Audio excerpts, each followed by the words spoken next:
જય અરુણાચલ. સદગુરુ વચન. શ્રી ગોરજી કહે છે, કાંઈક શીખડાવે એ ગુરુ, કશું કરવાનું છે તે શીખડાવે તે ગુરુ, કશું જ કરવાનું નથી એ શીખડાવે એ સદગુરુ. કશું કરવાનું છે એ શીખડાવે એ ગુરુ. હજારો પ્રકારની સાધનાઓ છે. ગુરુ દ્વારા કહેવામાં આવતી હજારો પ્રકારની વિધિઓ છે, પ્રવિધિઓ છે.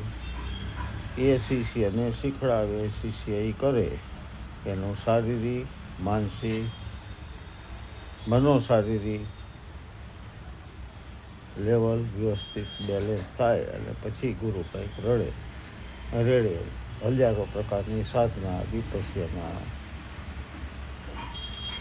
અલગ જીબ્રીશ મેડિટેશન, તે હજારો પ્રકારના એ બધું કરાવે એ ગુરુ. પણ અહીંયા તો ગુરુજી કંઈક નવું કહે, કશું જ ન શીખવાય, કશું જ કરવાનું નથી એ શીખડાવે તે સદગુરુ. કશું જ કરવાનું નથી કઈ રીતે શીખડાવે?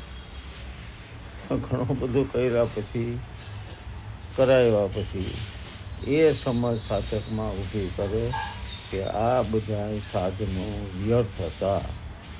કોઈ કે કીધેલા, માની લીધેલા,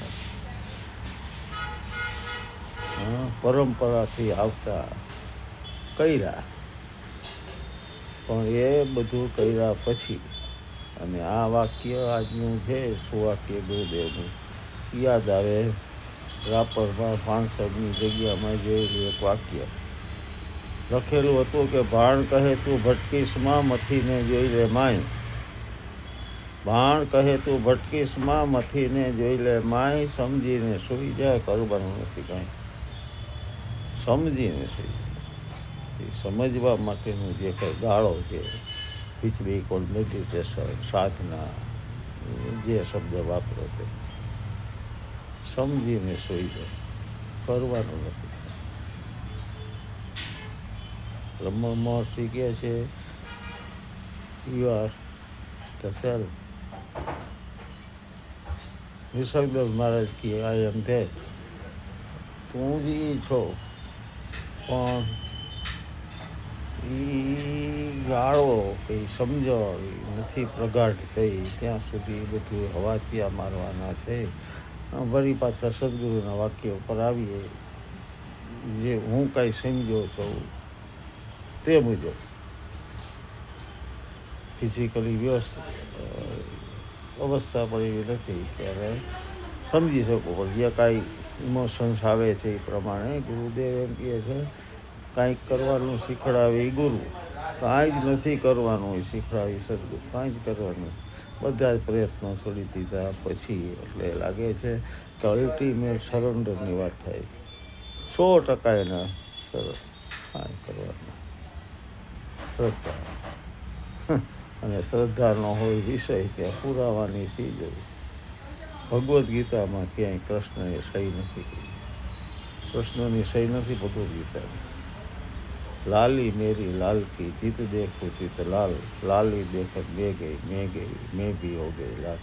કબીર એવી રીતે કહે, ખબર નથી પણ છે કાંઈ. આનંદ એ વાતનો છે કે જીવન સદગુરુ છે, એમના શું વાક્ય દરરોજ આવે છે. આજનું અદ્ભુત લઈ ગયું, સાધક વર્ગને ગમશે એ માનીને મને